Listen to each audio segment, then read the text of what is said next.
sube por las claras. No vean, no sube todo el tiempo.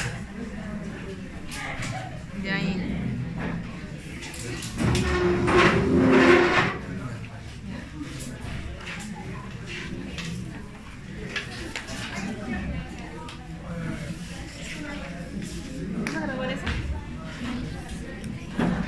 ¿Hay pauta?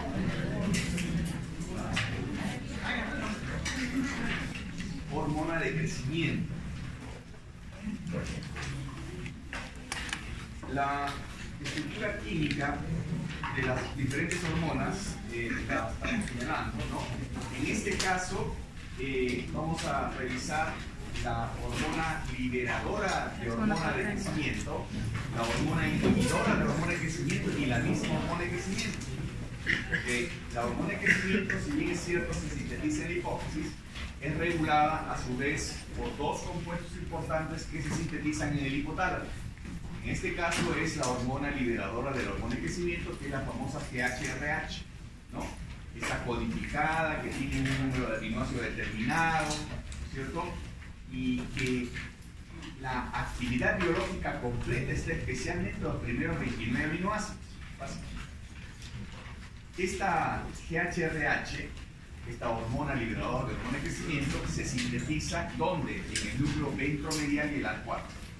Se liberan tónicamente en pulsos intermitentes cada 3 a 4 horas durante el día y la noche, y también se localizan en algunos otros tejidos aparte, como los tejidos gastrointestinales, páncreas y suprarrenales. ¿De acuerdo? A ver, delegado.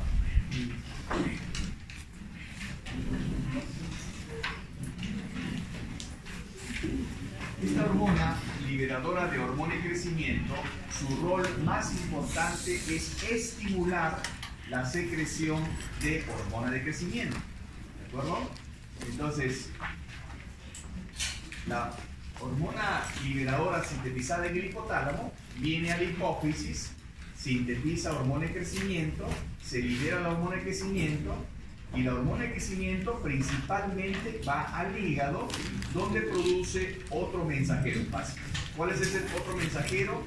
Es la IGF-1, factor de crecimiento semejante a la insulina tipo 1. Esto es importante que lo recuerden, porque a partir del hígado, se produce la IGF-1, que es la responsable de la proliferación, el crecimiento y desarrollo de todos los tejidos, incluido el hueso. Entonces, en otras palabras, es la verdadera hormona que estimula el crecimiento del cuerpo humano, la IGF-1. La hormona de crecimiento va al hígado, produce el IGF-1, pero además la misma hormona de crecimiento puede ir al hueso, y en el mismo hueso producir también IGF-1. Por eso es que su mayor órgano blanco de la hormona de crecimiento es el tejido óseo, elongando el tejido óseo a través de la IGF-1. Entonces, recuerden, la GHRH estimula la GH, y la GH estimula la IGF-1 hepática. Esta IGF-1 hepática no solamente es afectada por la producción de hormona de crecimiento, el estado nutricional también influye en la producción de IGF-1. Por ejemplo, la desnutrición, cuando un niño se está desnutriendo, va disminuyendo la IGF-1. Cuando un niño va dejando de comer, va disminuyendo la IGF-1. Por eso que el niño deja de crecer cuando no deja de comer, por disminución de IGF-1. Cuando el niño que se va desnutriendo comienza a comer, la IGF-1 comienza a aumentar. Entonces, por eso le digo, la IGF-1 no solamente es regulada por la hormona de crecimiento, sino regulada por el aporte energético de la alimentación. Entonces, esto es importante recordar. Y este sistema de regulación parte de la IGF-1. Si la IGF-1 está deficiente, ¿cómo estará la GHRH y cómo estará la hormona de crecimiento? Disminuida. Si esta está disminuida,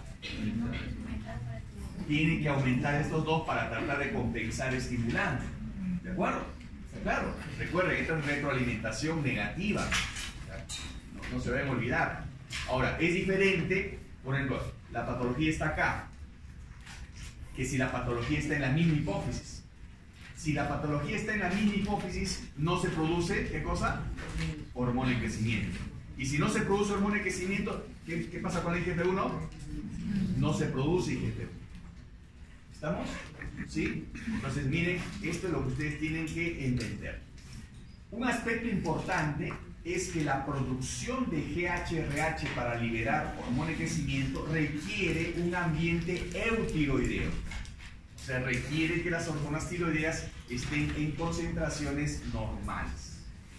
Hay otros mensajes que van hacia la GHRH, ¿no?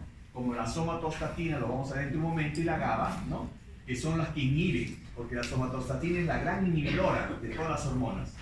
Por eso le dicen la gran inhibidora. Inhibe en este caso la GHRH. Ya vamos a ver cómo. Además, también hay vías alfa-2 adrenérgicas, dopaminérgicas, opioide, galanina, las vías serotoninérgicas, histaminérgicas, que también pueden estimular la GHRH. Entonces, todo este eje viene a ser el eje de la hormona de crecimiento, que comienza su estímulo con la hormona liberadora de hormona de crecimiento. ¿De acuerdo? Bien, entonces, un aspecto importante también es ver que después de la ingesta de comida mixta se produce una liberación bifásica de esta hormona liberadora. A los 60 minutos refleja probablemente la liberación, la que se produce a nivel gastrointestinal, ¿no? Y la segunda fase es la que viene de origen hipotalámico, ¿no? Esas son dos fases que están bien descritas. ¿Y la función cuál es? Estimular la síntesis y liberación de hormona de crecimiento a nivel hipofisiario, a nivel de la adenohipófisis. ¿Por parte de quién? De los somatotropos, que como vimos la vez pasada, el 50% de las células son somatotropas en la hipófisis, en la adenohipófisis, ¿no? ¿Pasa? Es la responsable fundamental de la amplitud de los pulsos de liberación de la hormona de crecimiento. Por eso es que es importante que se libere normalmente la hormona liberadora de hormona de crecimiento. Ese es el mecanismo de acción. Recuerden que los mecanismos de acción hormonal, ¿no?, tienen que ver o con la proteína G, ¿no?, o tienen que ver con, con el mecanismo según el grupo hormonal. En este caso, es la proteína G que está comprometiendo el sistema de la adenyl-ciclasa. Son los mismos mensajes, lo que pasa es que es diferentes células, ¿no? Esto, importante señalar, los glucocorticoides inhiben la respuesta de la GH a la GHRH, ¿no? La dopamina y el bloqueo beta-adrenérgico aumentan la liberación de hormona de crecimiento tras el estímulo de la hormona liberadora, ¿no? El bloqueo colinérgico inhibe esta respuesta misma. Y recuerden, la movilización del calcio intracelular es importantísimo como mensajero en la traducción de la señal, como se ve claramente en su ligazón con el sistema de adenyl-ciclasa, y eso ya lo hemos señalado la vez pasada. Y la transcripción del gen de GH, que es AMP cíclico dependiente, ¿no?, pero calcio independiente. Bien. El otro factor hipotalámico que no estimula, sino que inhibe, es la somatostatina, llamada también factor inhibidor de la liberación de somatotropina. ¿De acuerdo? Que la somatotropina o somatotropina es la hormona de crecimiento. Entonces, esta tiene una regulación pulsátil y tónica cada 3 a 4 horas. Y miren, es la disminución del tono de la somatostatina la que libera un pulso de hormona de crecimiento. O sea, cuando sale a flote el estímulo de la hormona de crecimiento, especialmente a partir de la GHRH, cuando el tono de la somatostatina baja. Cuando baja el tono de la somatostatina, viene el estímulo de la hormona de crecimiento. O sea, todo depende en qué momento está la concentración de esta somatostatina, ¿de acuerdo? Que tiene una vida media bien corta, ¿no? Y también es sintetizada, como ustedes recordarán, en uno de los grupos celulares de los islotes de Langerhans, ¿no?, el grupo delta, ¿no? Y acá ustedes pueden ver el punto de interacción, porque a esta somatostatina, ¿quién le inhibe o quién le estimula? Cuando hay exceso de IGF-1, por supuesto ya no se requiere GH, activa a la somatostatina y esta inhibe la producción de GH. ¿Quién más la puede inhibir? Cuando hay exceso de hormona de crecimiento, ¿no? Por ejemplo, un paciente que tenga gigantismo, exceso de hormona de crecimiento, esta estará inhibiendo a la somatostatina, perdón, estimulando a la somatostatina para que no se produzca hormona de crecimiento. Entonces, ojo, la somatostatina es una inhibidora. Entonces, en las circunstancias que se desee inhibir la producción de hormona de crecimiento, se tiene que ir hacia este foco, que es la somatostatina, ¿de acuerdo? Recuerden que la GHRH tiene un efecto positivo, ¿no? En el sentido de que estimula la hormona de crecimiento, pero cuando ya está en exceso puede provocar también ella misma la liberación de somatostatina para lograr contrarrestar ya un posible exceso de hormona de crecimiento. Entonces la hormona de crecimiento se libera en función de la coordinación entre somatostatina y GHRH. ¿Quién es el que comanda más? La somatostatina, porque si el tono de somatostatina está bajo, eso le permite a la GHRH estimular con mayor facilidad a la hormona de crecimiento. Entonces, es importante recordar el papel que cumple la somatostatina en la liberación de hormona de crecimiento. ¿Y por qué le decimos la gran inhibidora? Porque en realidad inhibe todo, ¿no? Es una hormona pésima, ¿no? Es una hormona pésima, digamos, ¿no? Porque, mire, inhibe a todas estas hormonas del hipotálamo, inhibe a todas las hormonas hipoficiales, inhibe a muchas hormonas del páncreas, exocrino y endocrino, a nivel gastrointestinal, ¿no? Y a nivel de paratiroides y tiroides.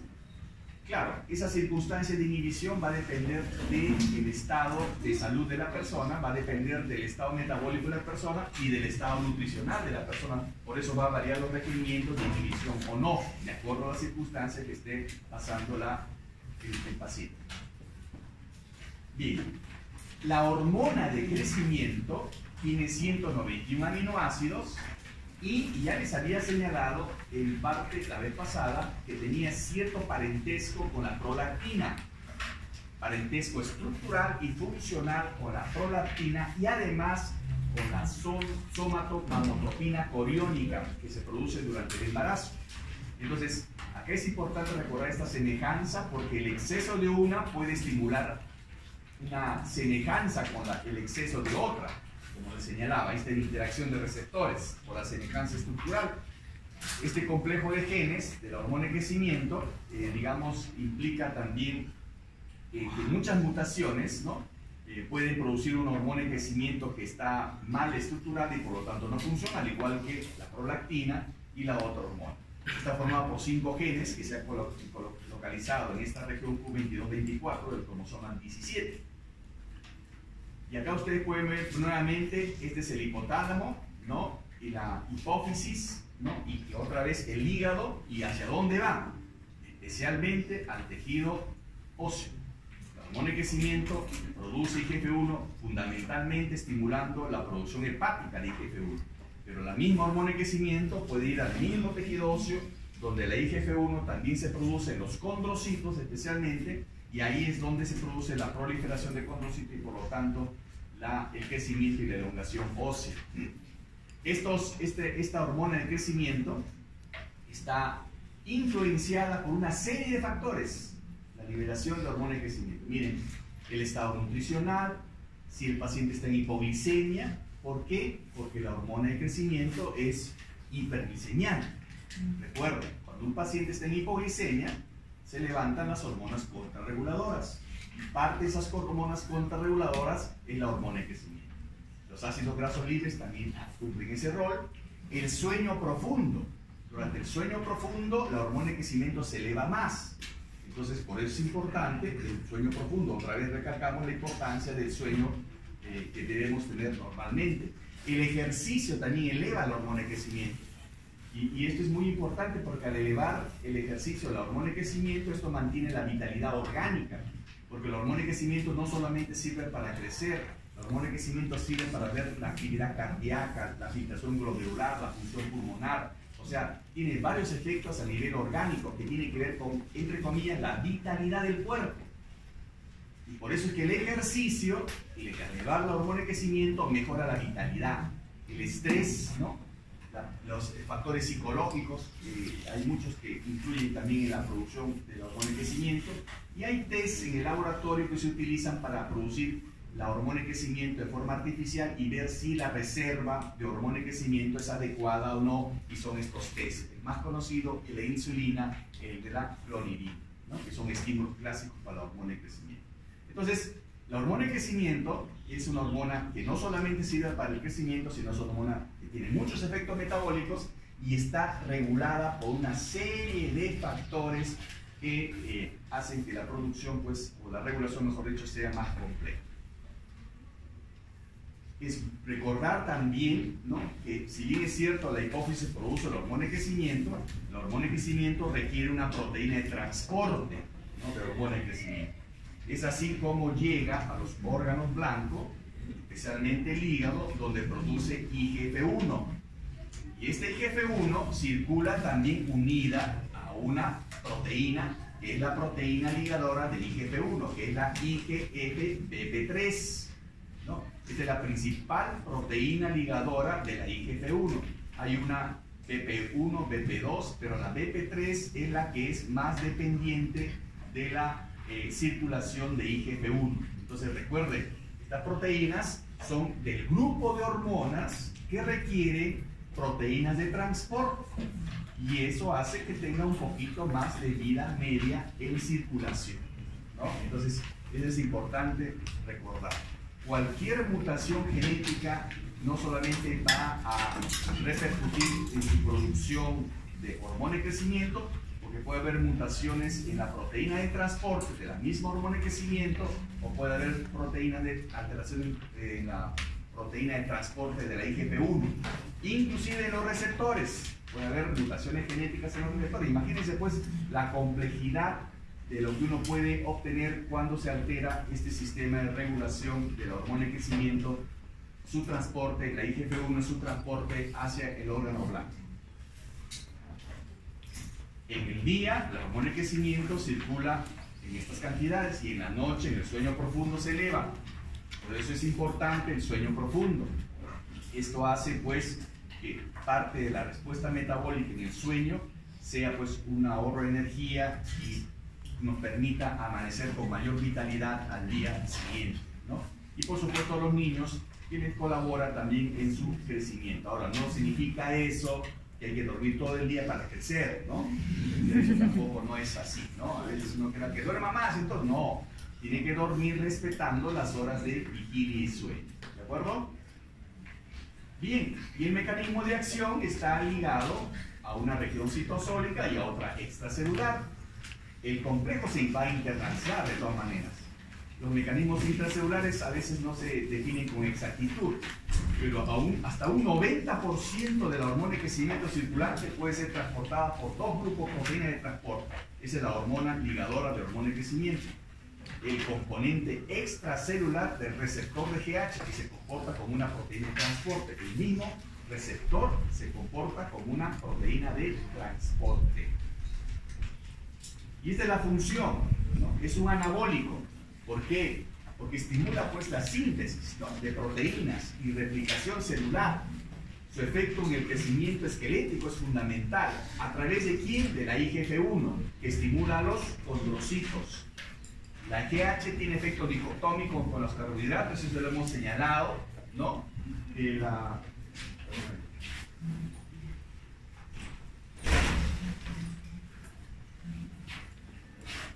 les decía que la administración de GH disminuye transitoriamente la glicemia. Es un efecto que es poco importante al parecer. Y lo más importante es su efecto hiperglicémico. ¿Basado en qué? En que tiene efecto antiinsulínico, la hormona de crecimiento. ¿Okay? El efecto antiinsulínico hace que la hormona de crecimiento al final tiene un efecto hiperglicémico. Ahora, les decía que la hormona de crecimiento tiene efectos metabólicos. Y uno de ellos es que favorece la lipólisis. Entonces, cuando la hormona de crecimiento está actuando en el organismo, está favoreciendo la lipólisis. ¿Eso qué quiere decir? Que si yo duermo bien, elevo bien mi hormona de crecimiento y estoy ayudando a mi cuerpo a controlar el peso inclusive. ¿Por qué? Porque estoy favoreciendo la lipólisis por parte de la hormona de crecimiento. Por eso que hay una serie de trabajos hoy en día que demuestran que el sueño interrumpido puede ser uno de los factores que condicionan el exceso de peso en la población, ¿no? Lo mismo los ácidos grasos libres. En el suero por mecanismos poco claros, por supuesto, hay otros aspectos que señalar con respecto a los ácidos grasos libres. La GH estimula la calciuria, ¿no?, y la hiperfosfatemia. En humanos, la hormona de crecimiento tiene actividad lactogénica. ¿Por qué? Porque tiene semejanza estructural con la prolactina, ya les decía. Y también, miren qué interesante, es que muchos trabajos demuestran que la hormona de crecimiento puede funcionar como citoquina. De ahí viene la regulación de conceptos, ¿no? Porque muchos dicen, pero esta es una hormona, ¿cómo va a funcionar como citoquina? ¿Cómo va a funcionar una hormona como neurotransmisor? Ahí no es que la hormona no pueda hacerlo, lo que pasa es que no hemos puesto la etiqueta de hormona. Lo que debemos recordar es que si una hormona está en un determinado lugar, puede funcionar como citoquina. Si está en otro lugar y cumple los requisitos, puede funcionar como un neurotransmisor. O sea, no le podemos poner la etiqueta solamente que actúa como una hormona. Es igual que la vitamina D. La vitamina D es una vitamina, pero también tiene actividad endocrina, pero no deja de ser vitamina, pero tiene actividad endocrina. Entonces, no hay que confundir la amplitud del concepto, que es lo que significa hormona. Acá este esquema nuevamente, ustedes pueden ver el hipotálamo, y acá están los dos reguladores, la GHRH y la somatostatina, que dependiendo de la concentración de ambas, se dispara la hormona de crecimiento, que va al hígado y dispara el factor de crecimiento semejante a la insulina tipo 1. La concentración de esta es la que va a regular la producción de las hormonas hipotalámicas, ¿no? Recuerden que si hay un exceso de IGF-1, ¿no? Un exceso de IGF-1 se va a inhibir por la somatostatina. Si hay una deficiencia de IGF-1, se va a estimular la GHRH. Entonces, este es un sistema de retroalimentación, ¿no? Comandado por los niveles periféricos de hormona de crecimiento, factor de crecimiento semejante a la insulina tipo 1. Hay el tipo 2 también, que parece ser más importante en vertebrados inferiores, ¿no? Ustedes saben que nosotros, de acuerdo a la evolución de la especie, hemos ido mejorando en la programación, en los aspectos biológicos. Algunas hormonas se van bajando en actividad, en importancia, otras cobran más importancia, igual que algunos rasgos anatómicos, ¿no? Y nuestro mismo fenotipo. Pero miren, cómo la IGF-1 puede actuar en el tejido adiposo, ¿no? En el músculo y en el crecimiento lineal. En el adiposo, la lipólisis es el efecto más importante, ¿no? Hay otros efectos también. Y en el músculo, la incorporación de aminoácidos, por eso que estimula la masa magra. Y por eso que a veces muchos físico-culturistas quieren utilizar hormona de crecimiento para formar masa magra, ¿no? Recuerden que eso es caer en excesos también, ¿no? La endocrinología, como les decía la vez pasada, es bien parecida a la nutrición. A veces no se sabe uno del punto intermedio en cada persona. Entonces, cualquier exceso puede causar daño. Y el crecimiento lineal, que es lo más importante, el papel más importante quizás que tenga la hormona de crecimiento, pero que también está ligada a la masa ósea, porque también permite la formación de la masa ósea. Esa es la hormona de crecimiento. ¿Ya está? Miren, la producción hepática de IGF-1, ¿no? Ligada a la proteína de transporte, cómo actúa sobre su receptor, miren, sobre su receptor, ¿no? Y la misma hormona de crecimiento no solamente va al hígado, sino va al mismo tejido blanco para producir IGF-1, la hormona de crecimiento. Hay muchos polimorfismos de receptor de GH que esto hacen que no funcione, ¿no? Ya les voy a mostrar un trabajo, ¿no? Estos polimorfismos que hacen que, por ejemplo, un niño no crezca adecuadamente, ¿no? Pero el eje es este, el hipotálamo con sus dos factores reguladores, la producción de GH, la producción de IGF-1 a través del hígado o a través del mismo órgano blanco, produciendo IGF-1, y el papel que cobran las proteínas de transporte por un lado y el papel que cobran los receptores hormonales. ¿De acuerdo? Es un niño, por ejemplo, con deficiencia de hormona de crecimiento. No solamente es que está bajo, porque acá tenía 8 años y mire, tenía 78 y medio, 8 años, ¿cierto? Sino que tiene una fase infantil por la inmadurez de la masa ósea y tiene acumulada la grasa adiposa en el abdomen y en el tórax, lo que refleja el poco efecto lipolítico de ese cuerpo. Entonces, un niño que no crece y que sube de peso, ese es el rasgo fenotípico de un niño que tiene deficiencia de hormona de crecimiento. Y este es el primer caso de Larón descrito en el Perú, ¿no? Eso lo describimos hace algún tiempo, el 2003, ¿no? Este es el síndrome de insensibilidad a la hormona de crecimiento, que se llama síndrome de Laron. O sea, este es un problema de receptor. Esto es una receptoropatía, ¿no? Impide que la hormona de crecimiento actúe. Entonces, si no puede actuar la hormona de crecimiento, ¿qué hormona le tendría que dar a este paciente? ¿Hormona de crecimiento o qué le doy? ¿Qué le daría? Si yo sé que si yo le doy hormona de crecimiento no va a actuar porque tiene insensibilidad a hormona de crecimiento, ¿qué le doy? ¿Cuál es la solución para que crezca?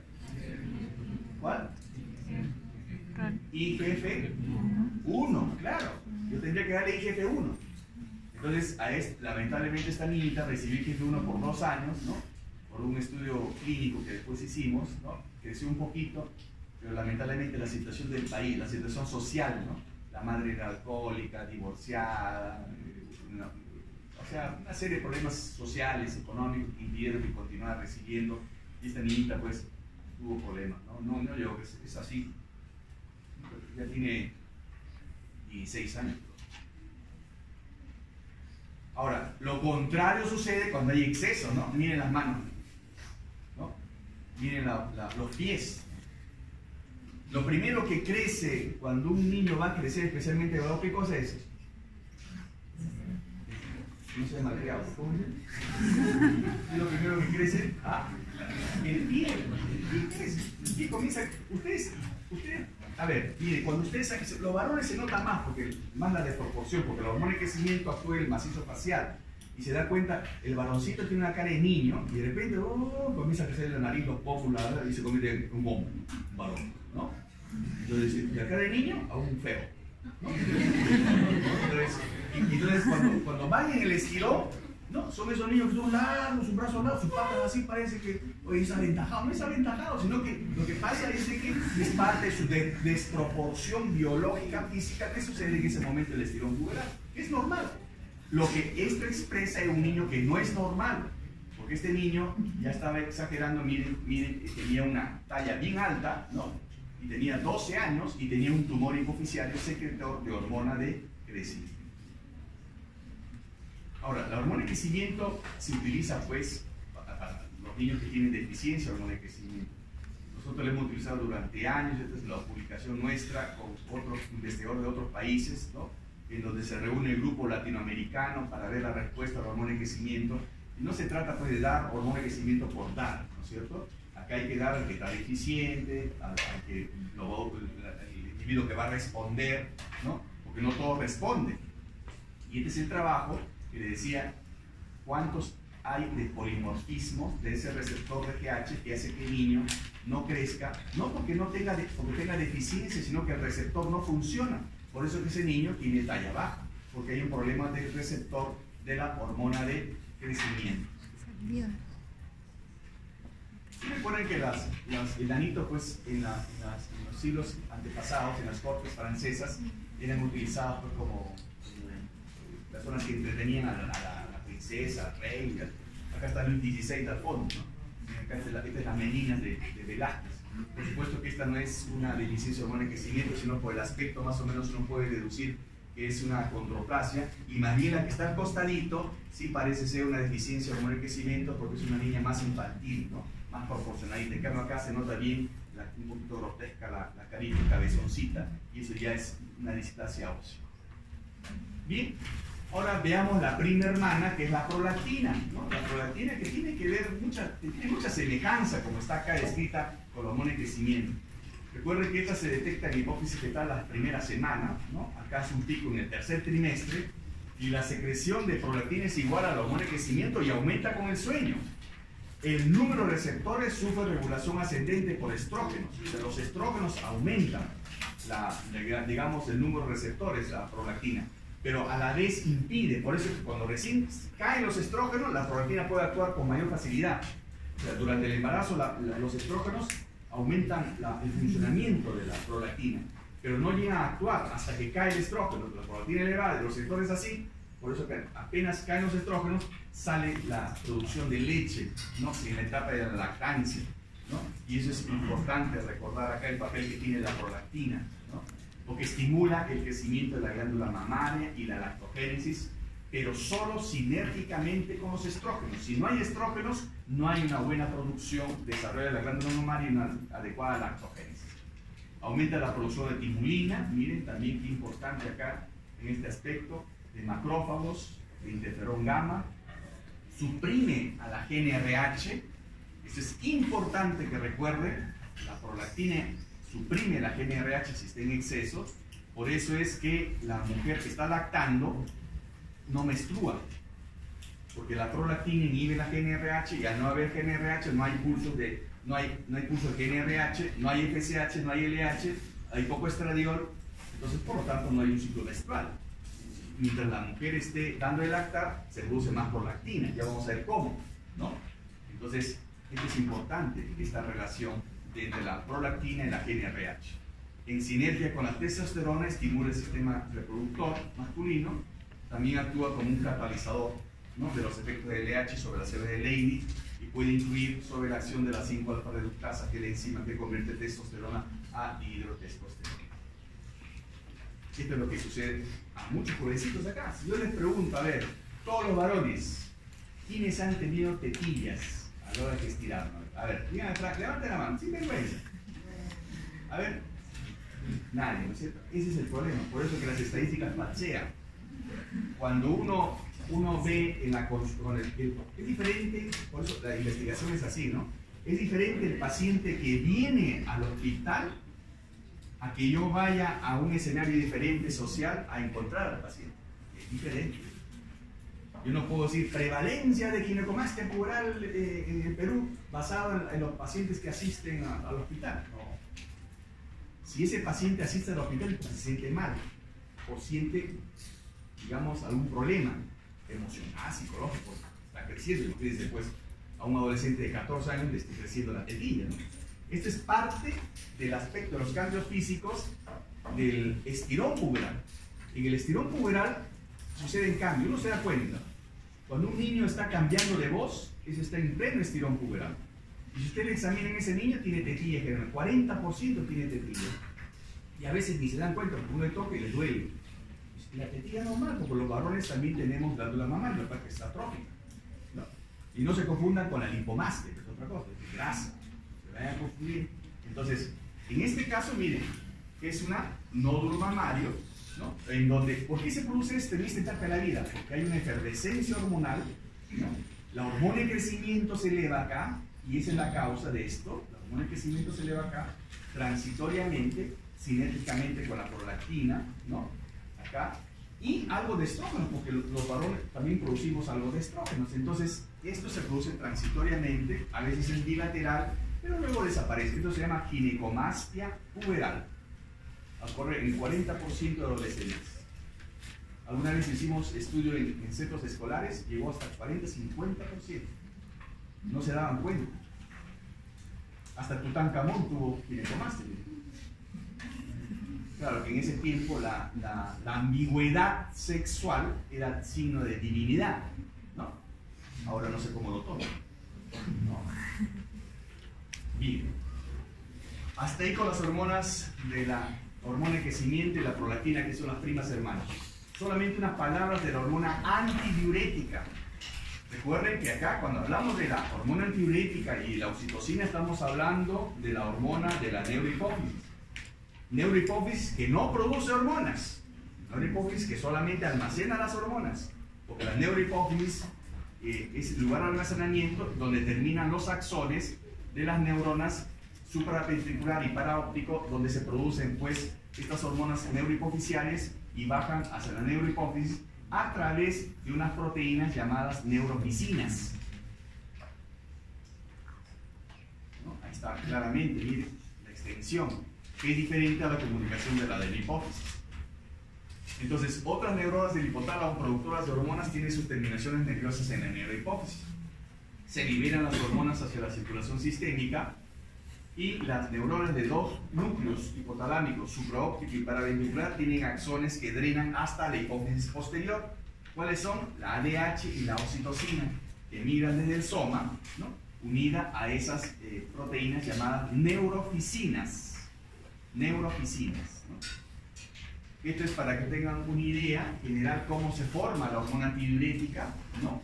Se codifica, se forma una preprohormona, ¿no?, que va yendo hacia el aparato de Golgi, donde poco a poco se incorpora en gránulos de secreción, donde hay un componente importante que es no solamente la neuroficina, sino también la copeptina. Esta es una nueva hormona, ¿no?, que hoy en día se sabe que es un buen indicador de la producción de hormona antidiurética, que todavía no se dosa en los laboratorios comúnmente.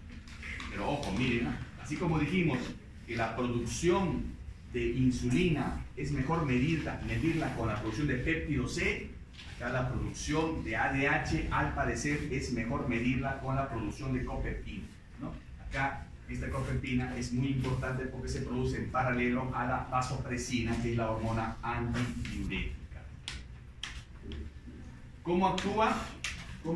Ustedes saben cuál es la función más importante de la hormona antidiurética, ¿no? Es la antidiuresis, ¿no? Provoca la reabsorción de agua en el túbulo contorneado distal, en el colector, ¿no? Entonces, acá lo que hay que recordar es cómo la vasopresina interactúa con su receptor, activa la proteína G, esta activa el sistema de deiciclasa, viene el AMP cíclico, vienen los fosfoinosídeos y viene la activación por fosforilación de la apoporina 2. Está en el citosol del tubo contorneado distal o colector.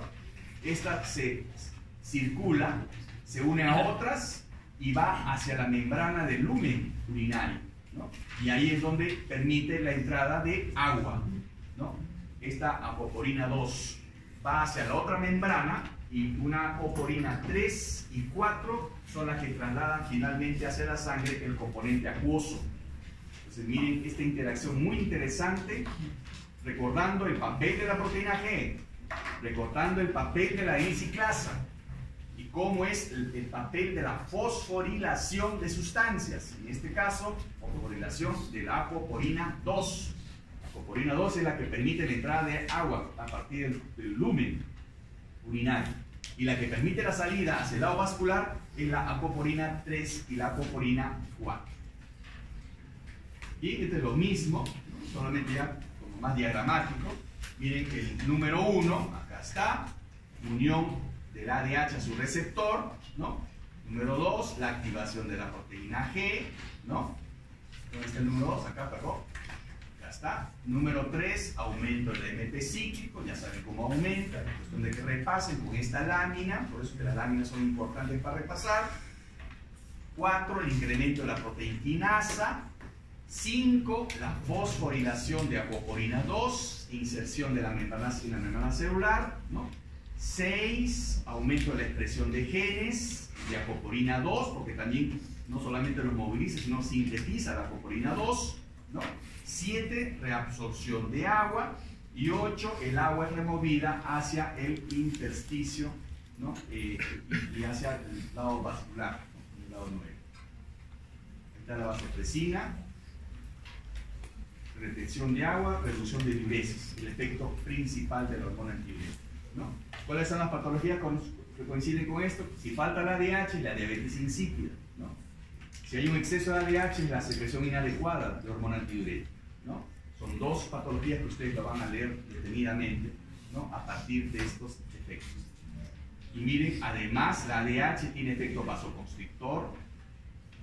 Y la otra hormona, ¿no? Que es la hormona, la oxitocina, tiene que ver más con el parto y con la inyección de la leche, ¿no? Con el parto, no es que inicie el parto, ¿no? hasta ahora no se sabe muy bien el mecanismo exacto del inicio del parto, pero sí facilita la contracción del útero, porque cuando uno dilata el canal vaginal, se secreta más oxitocina. Por eso es que el bebé, cuando llega al canal vaginal y comienza a abrirlo, eso estimula más oxitocina, la oxitocina viene al músculo uterino, lo contrae más. El niño más se mete, más oxitocina, más se mete, más oxitocina. Comienza el circuito de empuje hacia afuera del producto, ¿no? Por eso que los ginecólogos muchas veces están acá y hacen una travesura, ¿no? Dicen, bajan la vagina así que la madre se dé cuenta, estiran la vagina, ¿para qué? Para que se secrete más oxitocina y tenga más movimientos de parto, ¿no? Eso se llama el reflejo de Ferguson, así se llama, Ferguson, ¿no? Y la glándula mamaria que tiene que ver con la eyección de la leche, porque en la areola hay células mioepiteliales que tienen receptores a oxitocina. ¿Cómo se estimula ahí? Si el bebé comienza a succionar. Si el bebé succiona, se secreta la prolactina, se llena la mama. ¿Y cómo se inyecta la leche? Porque la oxitocina viene y hace que las células mioepiteliales se contraigan y los conductos galactóforos también se contraigan y se inyecte la leche. Entonces, ese juego coordinado que hay entre oxitocina, prolactina y succión tiene que ejercerse para que tenga efecto. Ahora recuerden, esta regulación endocrina de la prolactina con la glándula mamaria es generalmente los primeros 2 a 3 meses, porque a partir del tercer mes ya es más la regulación autocrina de la glándula mamaria. ¿Por qué? Porque en la última parte de la leche que se forma en la glándula mamaria es grasa, y la grasa tiene una sustancia inhibidora de la producción de leche. Entonces el bebé que lacta debe lactar de tal manera que extraiga toda la leche, especialmente la grasa. La grasa la extrae, se siente más saciado, y al extraer la grasa extrae esa sustancia inhibidora de prolactina, ¿no? Sustancia inhibidora de la producción de leche, y hace que la mama otra vez se llene. ¿Qué es lo que dicen las mamás cuando tienen su primer bebé, no? No tengo leche. Es la misma historia. Sí, todas las mujeres dicen lo mismo. No tengo leche. No existe mujer que no tenga leche. Y no interesa el volumen, ¿no? Así que chicas, ¿sabes? No tiene que ser así para que tengan leche. No. El volumen no interesa. Lo que interesa es la capacidad funcional. Entonces, esa niña que la van a veces la mamá hace eso, ¿no? Lo levantan, así cobijadito, a ver, mamá, así no es, pues, ¿no? Tiene que pegarse a la mama, tiene que succionar. Y el bebé, si lo ponen acá acurrucadito, no le quitan la manopa, no le quitan el gorro, parece un astronauta que va a mamar, ¿no? El bebé saca la boquita, pega, mama, y como es un bebé que tiene una tasa metabólica basal elevada, es un niño quieto, pues, y se acurruca. Entonces, inmediatamente se duerme. No mama bien, se duerme inmediatamente, y la mamá cree, ay, mi hijo, tranquilito. Lo pone a la cuna, y como no se llenó, el bebé se despierta. Otra vez. No mama bien, lo pone en la cama, se despierta, otra vez. Así está. Eso la mamá sufre. Entonces, ¿qué es lo que tiene que hacer la mamá? Tiene que ponerse los pechos bien puestos, ¿no? Entonces, ¿cómo? Tiene que sentarse, y que así es la vida, ¿no? Y eso le toca a la mujer. Y al papá le toca también acompañar a la mamá, no hacer otra cosa, sino acompañar, ¿no? Este es el circuito de estimulación de la producción de leche. La distensión del cervix, entonces, durante el parto, o la succión del pezón durante la lactancia, estimula el núcleo paraventricular en el hipotálamo para secretar ¿qué cosa? Oxitocina. La oxitocina estimula contracciones uterinas para llevar a cabo el trabajo del parto, y la contracción de las células mioepiteliales en la mama para la eyección de la leche materna. ¿De acuerdo? Así que ya saben, no es lo mismo lactar que tomar biberón, porque el lactar, el bebé lacta, así, por eso que saca la lengua. En cambio, en el biberón, el bebé retiene con lexía, no es lo mismo. Cuando la mamá le da 2 cosas, el bebé se equivoca, comienza a hacer así el pezón, la mamá le muerde, y comienza a aspirar la mamadera, el bebé se atora. Es así, por eso el bebé se atora, ¿no? Entonces, esas son cosas fisiológicas que hay que tener bien claro para poder aconsejar al padre o a la madre. Este es nuestro último trabajo de diabetes insípida, que fue publicado hace 2 años, ¿no? Porque ustedes saben que el problema es diabetes insípida como causa de patología. Bueno, mi trabajo más es de niños, ¿no? Entonces acá había que identificar cuáles eran los factores orgánicos, ¿no? ¿Cuál es el síntoma más importante acá? El dolor de cabeza. El niño que orinaba y dolor de cabeza. La glándula pineal es una glándula que no se sabe muy bien la función que cumple, para parecer tiene que ver con el sueño vigilia, al parecer la melatonina que se produce máximo durante la noche, una rápida caída durante el día, por eso que muchos utilizan melatonina para estimular el sueño. En realidad esto es una cosa que no es muy consensuada, ¿no? Pero ahí lo dejo para que ustedes estudien la epífisis. Y finalmente vamos a revisar el eje hipotálamo hipófisis tiroides, que es otro temazo, ¿no? Este tema tiene que ver también con la producción de una hormona que se libera en el hipotálamo. La TRH. Esta TRH estimula la TSH de la hipófisis y la TSH estimula la producción de hormonas tiroideas. Entonces la TRH, la hormona liberadora de tirotropina, es el único estimulante de la producción de TSH, ¿no?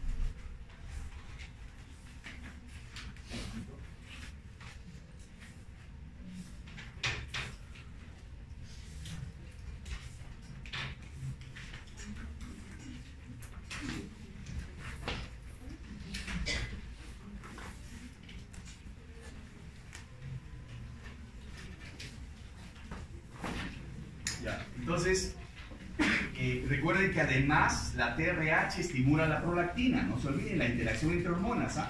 Este es el circuito, ¿no? TRH, TSH, hormonas tiroideas. Si baja la T4 y T3, ¿quién se eleva? ¿Es fuerte? TSH. Si tengo un niño que nace con una tiroides que no funciona, ¿se producen hormonas tiroideas? No. ¿Cómo está la TSH? Elevada. Si yo tengo un paciente con T4 bajo y TSH bajo, ¿dónde está la alteración? Acá, por acá, ¿cierto? Si yo tengo un niño o un paciente con T4 elevada y la TSH baja, ¿dónde está la alteración?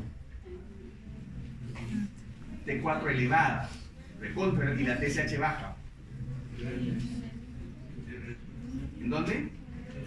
En la tiroides, claro. Es con hipertiroidismo, ¿no? Esa es la retroalimentación negativa. Recuerden que la tiroides va bajando de la base de la lengua, baja y se coloca en el lugar habitual. ¿Ah? La secreción de la prolactina, la integración de la TRH con la TSH. Sí, claro. La prolactina, no, mire, cuando hay hipotiroidismo en una mujer, la hormona tiroidea baja. ¿Quién se eleva? TSH. ¿Quién se eleva? TRH. Y al elevarse TRH, ¿qué estimula? La prolactina. ¿Y qué produce? Galactorrea. ¿De acuerdo? Por eso es que ustedes, si recuerdan esta cronología, esta coordinación, van a poder explicar la clínica.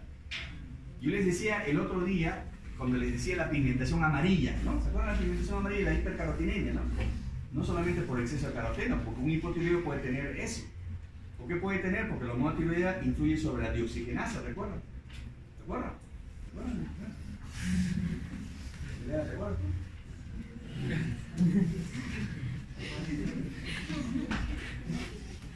Ya, entonces le decía, la glándula tiroidea se forma en la base de la lengua y va bajando, ¿no? Y se coloca por cuestiones genéticas, aunque salió un trabajo ayer que dice que no es así, bueno, pero no vamos a discutir eso, pero ahorita parece que pero no es descenso hormonal, ¿no? Entonces se coloca en su sitio, ¿no? Se coloca en su sitio la glándula tiroidea. Miren, acá está inclusive el foramen, ¿no? En la base de la lengua se mete por acá y va bajando, ¿no? Entonces normalmente baja y se coloca en su sitio, pero a veces no termina de bajar, ¿no? Entonces, esta síntesis de hormona tiroidea que se da en la glándula es por etapas, depende totalmente del yodo, tiene que haber captación de yodo. Una vez que se capta, tiene que oxidarse el yodo. ¿Y eso quién lo hace? Lo hace la enzima que está en el folículo tiroideo que se llama peroxidasa tiroidea.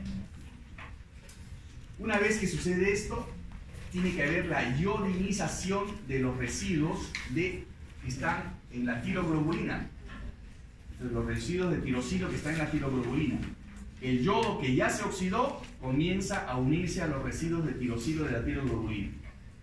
Luego, dentro de esa tiroglobulina se va acoplando los residuos y formando las yodotirolinas, T2, T3, T4, ¿no?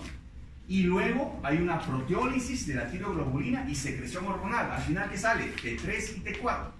¿Quién sale en mayor cantidad? T4, 75%, T4. T3, 25%. Se produce más T4 que T3, porque eso es lo fisiológico. Y por eso es cuando uno tiene un paciente hipotiroideo, le da T4, no T3, porque la T4 se convierte en T3 de acuerdo a la necesidad del cuerpo. Entonces, eso es muy importante. Y eso se llama deionización. O sea, hay una deionización o deiodación, como quieran decirle, intratiroidea y extratiroidea. El el cuerpo también tiene capaz de convertir a T4 en T3 de acuerdo a sus necesidades. Esas son las etapas. Acá ustedes pueden ver en esta gráfica, miren cómo se absorbe el yodo. Es una especie, un mecanismo importante es el simporte que hace con el sodio. Recuerden el papel del sodio: sodio glucosa, sodio galactosa, sodio aminoácidos, sodio yodo. Mecanismo de transporte activo, el simporte, ¿no? Esto, ¿quién lo activa? La TSH. Entonces, ¿qué pasa con el yodo? El yodo se oxida, se incorpora, forma los residuos, ¿no? Y luego ya lo capta, hace proteólisis y al final se forman las hormonas tiroideas, ¿no? Esto es lo que sucede con el yodo, ¿no? La tiroglobulina también importante, porque esto tiene que ver con los residuos de tirosilo sobre el cual va a acoplarse el yodo oxidado. Ahora, una parte importante es recordar que el yodo sale a la matriz coloide a través de esta pendrina. Es muy importante el papel de esta proteína de transporte pendrina que permite la salida hacia la matriz coloide. Acá está, miren, acá tenemos la TSH. La TSH actúa sobre la proteína G. Miren qué pesado, ¿no? Otra es la proteína G. Lo mismo, es lo mismo, pero está en otra célula, la proteína G. Ya saben lo que viene después, ¿no? Pero el efecto, ¿cuál es? Sintetiza tiroglobulina, ¿no? ¿Qué más hace? Estimula la captación de yodo a través del simporte yodo-sodio, ¿no? Y también tiene que ver con la formación de las mismas compuestos yodados, ¿no? Y la recaptura del yodo nuevamente al pool para ser nuevamente utilizada. Entonces, es muy importante el papel que cumple la TSH. Por eso es que disminuye la T4, T3, se estimula la TSH ¿para qué? Para tratar de impulsar la formación de hormona tiroidea y cubrir esa deficiencia de hormona tiroidea. Hay muchos factores que influyen en esta producción. Hay el selenio que les decía la vez pasada, ¿no? Esta es una GPX3, que es una selenoproteína que tiene que ver con la hormona tiroidea, ¿no? Hay muchos trabajos que demuestran cómo esto es importante, ¿no? En los mecanismos de yodación, ¿no? Y por lo tanto va a permitir la disponibilidad o no de una TSH y la función tiroidea. Y también parece que esta proteína tiene un rol antioxidante, como habíamos revisado con respecto al selenio, ¿no?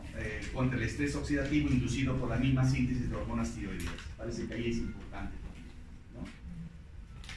Acá está otra vez: hipotálamo, hipófisis, tiroides, hormonas tiroideas, donde su receptor en el núcleo, porque su efecto es en la transcripción genética, un RNA mensajero que siente proteína y su efecto, ¿no? Ese es el camino que tienen las hormonas tiroideas,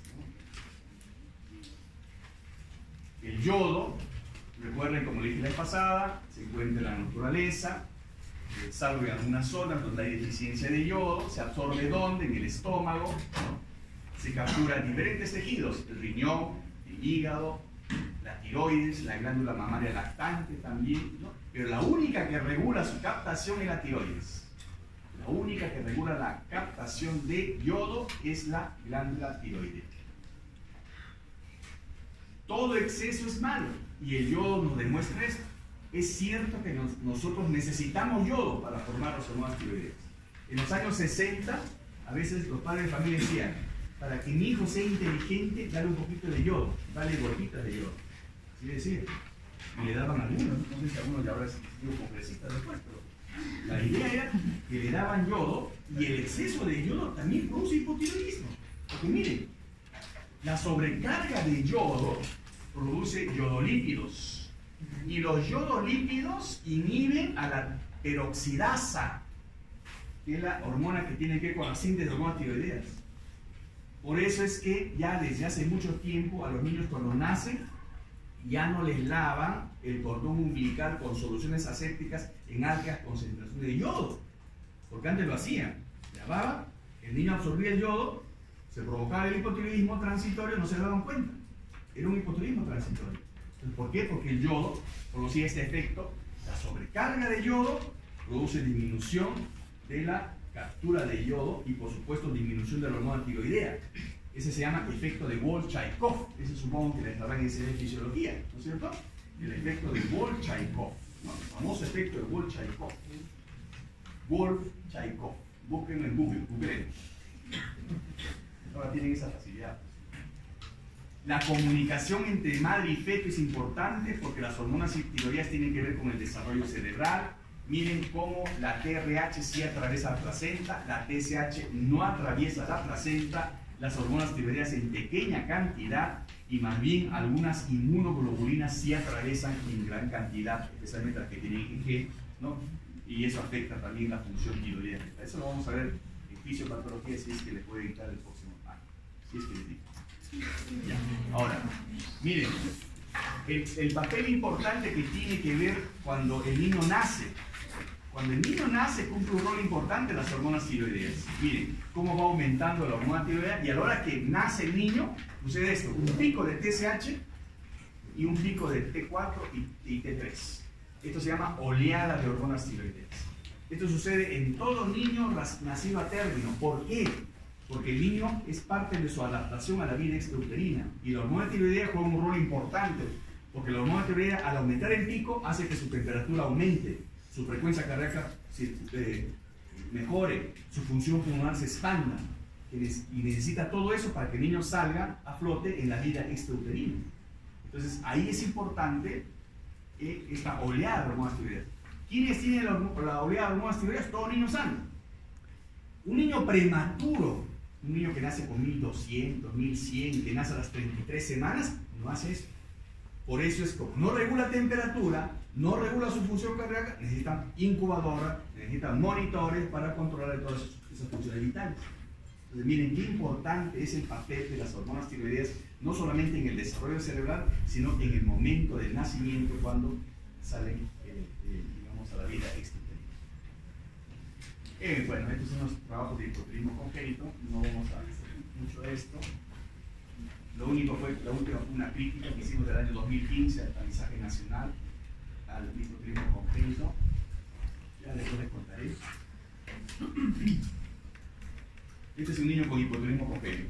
O sea, su mayor efecto de la deficiencia de hormonas tiroideas es la falta de desarrollo cerebral. ¿De acuerdo? Entonces, si el niño no funciona la tiroides, sale esto. Ahora, la expresión clínica en problemas de hipotiroidismo congénito no se nota a veces al nacimiento. Solamente se nota en un 5%. Eso quiere decir que yo puedo tener un niño que va a tener un parto. Tengo un niño y hay hipotiroideo y no me doy cuenta, clínicamente. Por eso es que uno tiene que hacer el análisis a todo niño que nace, en el taloncito una gotita de sangre para ver si tiene hipotiroidismo o no. Si tiene hiperplasia suprarrenal congénita o no. Si tiene fenilcetonuria. Si tiene galactosemia. Así como se hace en cualquier parte del mundo. Todo niño que nace. En este caso es un niño peruano. ¿Ves? Un varoncito. No es un niño normal, ¿no es cierto? Aunque a veces es muy difícil saber qué es lo normal, ¿no? Miren, no sostenía bien la cabeza, ¿no? Y a los 4 años estaba de laboratorio mental. Claro, la edad de diagnóstico es otro trabajo en donde la edad de diagnóstico, 20 años después, ¿no? 20 años después había mejorado en algo, ¿no? Ya no se diagnosticaba al año, sino ahora a los 6 meses. Lo ideal es el nacimiento. Miren esta niña. ¿Qué creen que es esto? ¿Una qué? ¿Una qué? Bocio. Ya, pero un bocio tan alto. ¿Qué cosa es bocio? Muy bien. Bocio es cualquier aumento del volumen de la glándula tiroides. Causas puede haber un montón. Es un bocio, pero es un bocio ectópico. Claro, porque la tiroides está acá. No ha bajado. Muy bien. No ha bajado. ¿Y por qué ha crecido? Porque no ha bajado. ¿No es cierto? ¿Y por qué no ha bajado? No. Por X motivo, pero esa es una tiroides ectópica. Lo que pasa es que esta niña tuvo la suerte, porque esta niña tuvo que tener hipotiroidismo congénito. Lo que pasa es que tuvo la suerte que su tiroides, que estaba a mitad de camino, algo funcionó. Fue lechera. Pasó el tiempo y como todo sucede en embriología, el principio de la ubicuidad, como le decía la vez pasada. Si no está en su sitio, a la larga no funciona bien. Por eso hay que estar en su sitio, en el lugar correcto. Hay que hacer las cosas correctas. Sino que son ectópicos. Entonces, eso no funciona, nunca va a funcionar. Entonces, por eso, como no está en su lugar, no funciona, ¿quién se eleva? La TS, se fuerte, pero la TSH y la TRH. Y como se eleva la TSH, ¿qué hace la glándula tiroidea? Crece. Porque a pesar que está estimulando, no responde. Y como no responde, sigue la TSH. No responde, sigue la TSH. Por eso crece. ¿Cuál será el tratamiento acá? ¿Sacar la tiroides? ¿Cuál será el tratamiento? ¿Dar qué cosa? Dar T4. Entonces le damos T4, ¿no? A esta niña. Miren, desapareció. ¿Qué significa?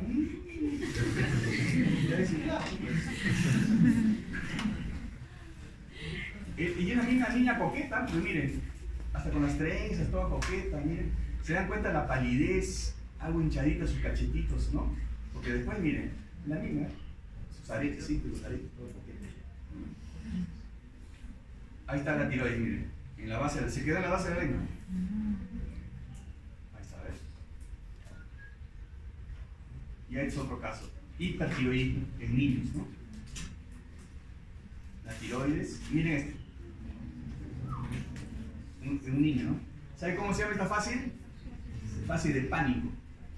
No es porque digan que va a tener examen de bioquímica, sino que está por todo el cuadro florido de la enfermedad de Graves neonatal. ¿Eso por qué sucede? Porque la madre tuvo enfermedad de Graves, la enfermedad de Graves provocada por inmunoglobulinas estimulantes de la TSH, de la tiroides, por eso produce hipertiroidismo. Entonces la madre se embaraza, el niño nace, y a la hora que como nace, ¿no? Al niño le ha pasado esos anticuerpos que son IgG, la madre le pasa al niño. Entonces, ese niño va a nacer con esos anticuerpos que le estimulan a su propia tiroides y le provoca lo que tiene la madre. Pero el niño va a desaparecer, de la madre no. El niño sí es 3 meses. ¿Cuánto dura la IgG? 3 meses.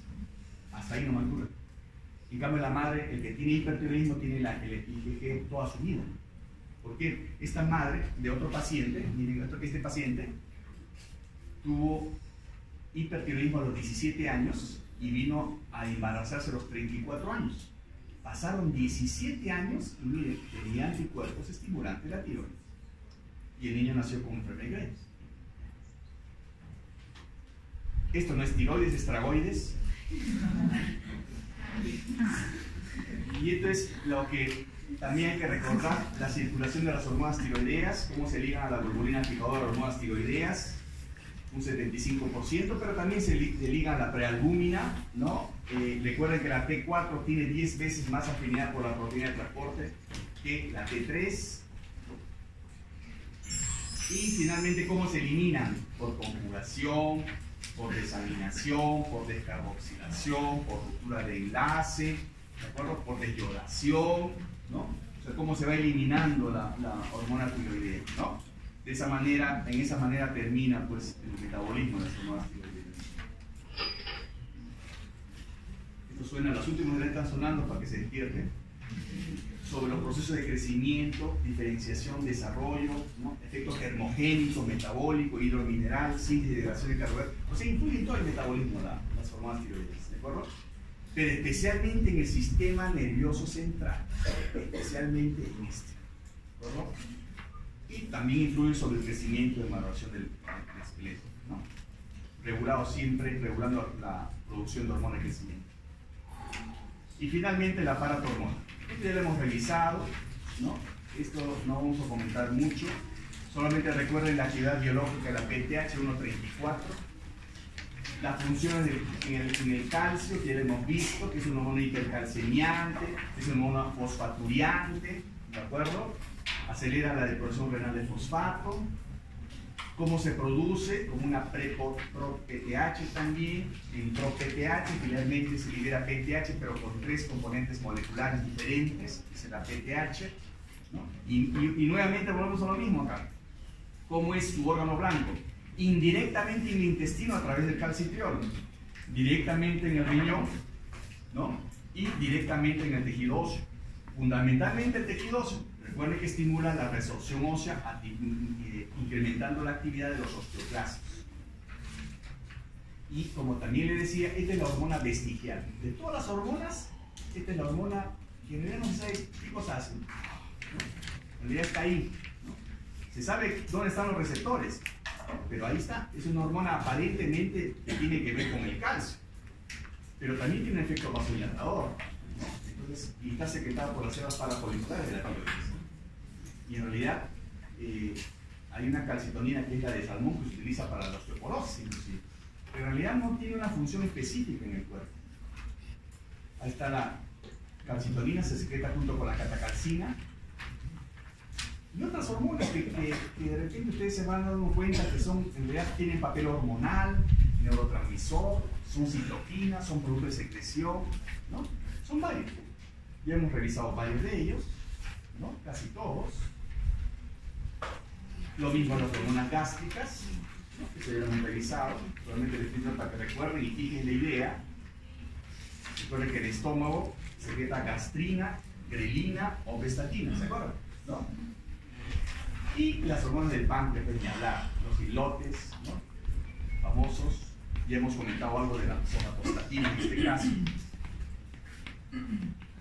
Y los nuevos órganos endocrinos, la iricina del músculo. Hay muchas. Yo todavía no termino de leer. No termino de leer. O sea, ayer había una hormona, pero no recuerdo ni el nombre. Ya me bloqueé. Entonces, pero mejor ni me acuerdo, pues, para no preguntar, ¿no? Entonces, la iricina, que tiene que ver con la producción de calor al momento del ejercicio, ¿no? Que mejora digamos, la vitalidad y la fuerza muscular. Y el tejido adiposo. Ustedes saben que no es solamente un tejido que almacena grasa, ¿no? Es un tejido especialmente diseñado y que recién lo estamos reconociendo como un órgano endocrino. Tiene receptores, hay diferentes motivos de acumular grasa, ¿no? Recuerden que la grasa en realidad es la grasa del abdomen, del epíclo, ¿no? Esa es la grasa dañina que uno puede acumular. Entonces, eso tiene que ver con la producción de citoquinas que tiene el tejido adiposo. Hay una que es bien importante, que es la adiponectina, que tiene que ver con la afinidad de insulina receptor, ¿no? Pero también tiene otras que son malas, que se exceden cuando la grasa se excede también, ¿no? Y son muchas. ¿Alguien preguntado? ¿Sí? Son muchas, ¿no? La leptina, la cistina, el factor de necrosis tumoral, la interleuquina 6. Hasta los microbios, ¿no? Miren, 90% microbios son. Por más que se dañen, se sobre, se rastre, se encuentra en su viviría dentro, ¿no? ¿Y por qué? Porque todo lo que comemos no se absorbe, pues. Parte llega al intestino grueso y hay una parte no digerible que es utilizado por el componente bacteriano que está en el colon. Y esto hace que se produzca una serie de metabolitos, dentro de los cuales están los ácidos grasos de cadena corta, que utilizan el colonocito para su metabolismo, pero también se absorben. El detalle está que también se absorben y se produce una serie de efectos con esos ácidos grasos de cadena corta. Como ustedes ven, la microbiota produce muchos componentes que son sustrato a neurotransmisores y que probablemente tengan efecto a nivel del sistema nervioso central. Y ese es el interés de formar una microbiota sana, saludable, para que la producción de estas sustancias sea la adecuada y el funcionamiento de nuestro cuerpo sea adecuado. Por eso hay que cuidar la microbiota. Por eso que no hay que abusar de los antibióticos, ¿no? Porque una de las cosas que ustedes más van a usar, estoy seguro, son los antibióticos. Uno tiene que, lo que menos tiene que hacer es prescribir medicamentos, ¿no? Yo me acuerdo, mi abuelo está contento, le gustaba ir al médico porque era un buen médico. ¿Por qué era un buen médico? Le digo, abuelo, porque me hace unas 3 recetas de medicamentos. El que receta más no es el mejor médico, ¿no? A veces uno habla nomás con el paciente. Mire,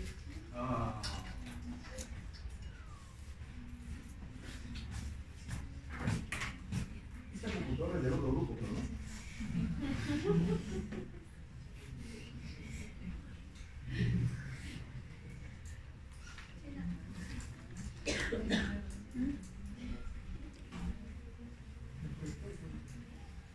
se olviden un repaso.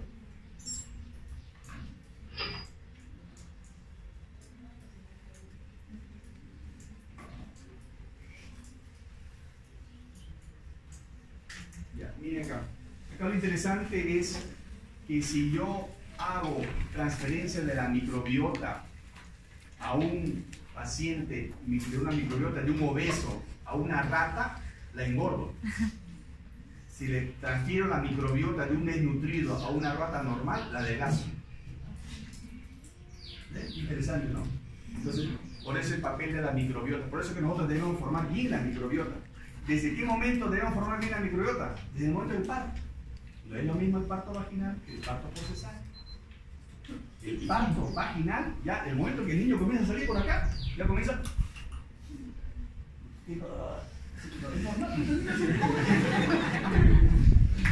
Comienzan los primeros antígenos, las bacterias. ¡Qué rico! Entonces, su primer. En cambio, el que nace por cesárea, sale. Hola. Y eso no es. Porque va estirando y a la hora que sale por el canal vaginal, la vagina se estrecha el pulmón y hace que bote el agua, el líquido pulmonar, y ese niño sale y ve. En cambio, el que nace así, sale y después está a la 6 horas. Me falta el aire, ¿por qué? Porque tiene líquido en los pulmones. Por eso es importante que nazca por parto vaginal. Entonces tiene que haber un equilibrio entre las bacterias que nosotros necesitamos, ¿no? Con las bacterias, pues, digamos, patológicas, ¿no? Que están especialmente en la comunidad. Y debe haber un equilibrio en el sistema, ¿no? El lactobacillus, sobre todo las bifidobacterias, que son los bacilos que nosotros tenemos normalmente en el cuerpo en comparación a los patógenos, ¿no? Bien, duérmete niño, duérmete ya viene el estafilococo y te infectará. El problema es la bacteria. Yo creo que ustedes han hecho un buen curso de microbiología, ¿no? Todavía no, después espero que llegue. Revisen, pero que no debe ser personalmente la bacteria, no, tiene que ser mucho más, la microbiota es mucho más, ¿no? Ahora, el problema está en calificar. Toda hormona que funciona, que tiene estas propiedades, se llama neurotransmisor, para que no haya confusión. Si una hormona se libera en una neurona persináptica, tiene identidad de acción y tiene un efecto pasajero, ese es un neurotransmisor. Por eso que ustedes van a escuchar, la somatostatina es neurotransmisor, la colecistoquinina es neurotransmisor. Sí, está acá también. Pero ¿qué pasa? Si se descubrió acá, pero luego se encontró acá, eso no es que esté mal, sino que no sabíamos que había acá y que funcionaba como neurotransmisor. Acá el efecto es neurotransmisor, acá el efecto es de otra manera, ¿no?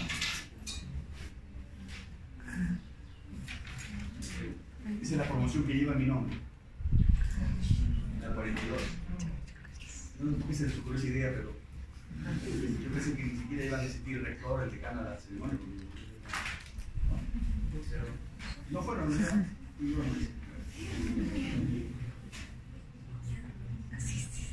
¿Sabes cosa? Cuando paso por el patio de abajo me da la sensación que he muerto. Así voy a ver mi lápida algún tiempo, pero no se preguntan que me muerto varias veces.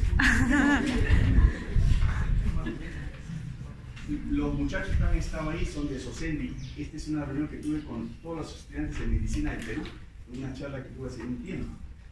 Yo creo que esas actividades tienen que apoyar. Son actividades científicas, son muchachos entusiastas, ¿no? Y los guerreros que brillan en el mundo, ¿no? Por ejemplo, este acá fue ayudante práctica de bioquímica, Eduardo, y ahora es el director del Centro del Cáncer en Washington. Él es Carlos Abogado, también fue mi alumno, junto con ella. Me acuerdo mucho de Joyce, bien intensa para la clase de bioquímica. En ese tiempo estábamos allá en Uruguay, ¿no? Y Carlitos Abogado, que es neumólogo pediatra. Y mire, 5, se llenaron de hijos. Él es nutricionista y está en la Universidad de Berkeley. Él es un especialista en soporte nutricional. Salió de acá. Y él, con mucho orgullo, uno de mis buenos alumnos, Juan es el decano del Colegio Médico en Ayacucho. En realidad, esto les muestro porque en realidad sí se puede salir adelante, miren. Se puede salir adelante, no hay ningún problema.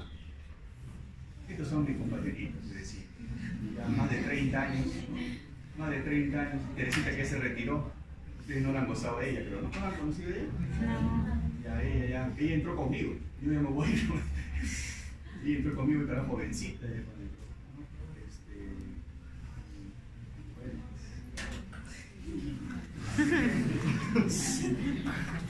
Bueno.